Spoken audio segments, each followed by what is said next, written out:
Good morning everyone. Mudah sekali kita untuk semangat, untuk sukacita pada waktu kita mengalami terobosan, kita mengalami berkat-berkat dalam hidup ini. Ya, apalagi kalau kesuksesan menyapa kita dari hari demi hari. Wow, rasanya surga di atas muka bumi.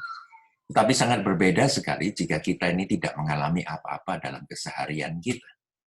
Bahkan terkadang kita merasa rugi dalam hidup ini, karena apapun yang kita kerjakan itu tidak mendatangkan hasil sesuai dengan apa yang kita kehendaki. Kita mengabdi, kita berbakti, tetapi tidak pernah menerima ucapan terima kasih satu kali pun. Ya. Kita melayani, tetapi tidak ada yang memperhatikan. Mungkin kita membanting tulang untuk satu bisnis, tapi bisnis ini tidak memberi balik kepada kita. Memang berjalan di atas air itu merupakan satu mujizat yang bisa merubah nasib Anda dalam sehari. Tetapi berjalan di atas tanah datar, ya, berjalan di atas tanah yang berkerikil, itu merupakan satu ujian bagi setiap orang yang mengaku dirinya sebagai murid Kristus. Sebab di dalam pemikiran alam ketidaksadaran kita merasa bahwa setiap murid Kristus itu memiliki kuasa, memiliki miracle yang bisa ya kita ciptakan pada waktu kita menghendakinya. Nah, saudara, hidup itu penuh tantangan, apalagi menjadi seorang murid Kristus. Tidak semua daripada kita akan berjalan di atas air ya dalam keseharian. Jadi berjalan di atas air itu tidaklah perkara setiap harinya, terjadi dalam perkara setiap harinya. Apabila kita tetap kuat dan antusias, ketika perjalanan kita panjang dan membosankan, dikarenakan perkara yang penantian harus dialami di dalam kehidupan kita, maka saya yakin percaya bahwa saudara mulai masuk dalam perjalanan, yaitu follow me.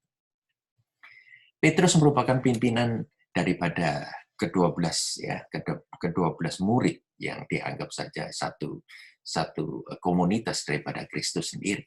Pernah berjalan di atas air. Tetapi suatu saat dia juga berjalan dari kejauhan ketika melihat Yesus ditangkap dan diadili. Jangan kaget jika kita ini tidaklah membutuhkan banyak kasih karunia untuk bertahan dalam satu krisis. Sebab kemampuan manusia kita ini di-build up untuk tahan uji. Bisa menyelesaikan dengan cara manusia. Tetapi untuk menghadapi dan menjalani keseharian dalam 24 jam dalam 7 hari, itu menjadi seorang anak Tuhan yang benar dan kudus membutuhkan kasih karunia Allah. Kita membutuhkan banyak kasih karunia Allah. Tanpa kasih karunia, tidak mungkin kita bisa menjadi murid Kristus yang berhasil. Berpikiran benar, berkata benar, bertindak benar.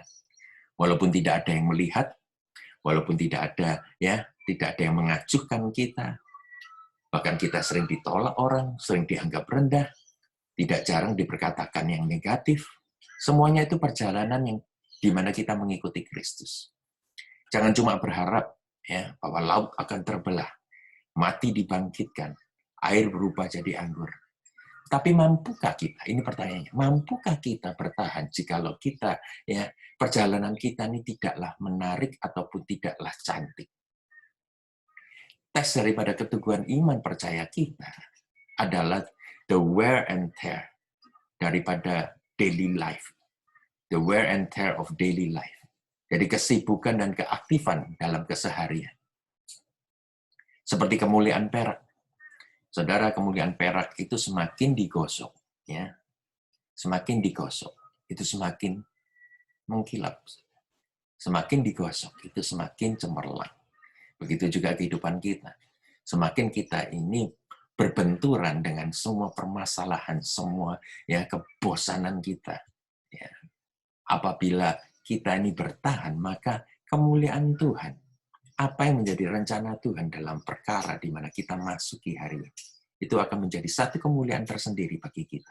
Oleh karena itu, dikatakan Galatia 6 ayat 9, janganlah kita jemu-jemu berbuat baik, karena apabila sudah datang waktunya, kita akan menuai. Ya, kita akan menuai jika kita tidak menjadi lemah. Tetaplah tegar menghadapi semua badai. Ingatlah prinsip yang saya gurat di hati Anda hari ini. Die Hard. Ya, ada favorit banyak. Ya, selain di dalam Alkitab, favorit saya adalah Bruce Willis. Ya, karena dia adalah aktor daripada Die Hard. Apapun yang terjadi, kehidupannya tidak mulus. Begitu banyaknya permasalahan. Tetapi akhir daripada setiap movie yang dia mainkan, dia lakonkan dalam Die Hard, dia selalu berkemenangan. Itulah nasib saudara dan saya. Die Hard, my brother, my sister. Saya yakin percaya, jangan pernah menyerah sebelum Anda melawan ya musuh sampai akhir. Tuhan memberkati saudara.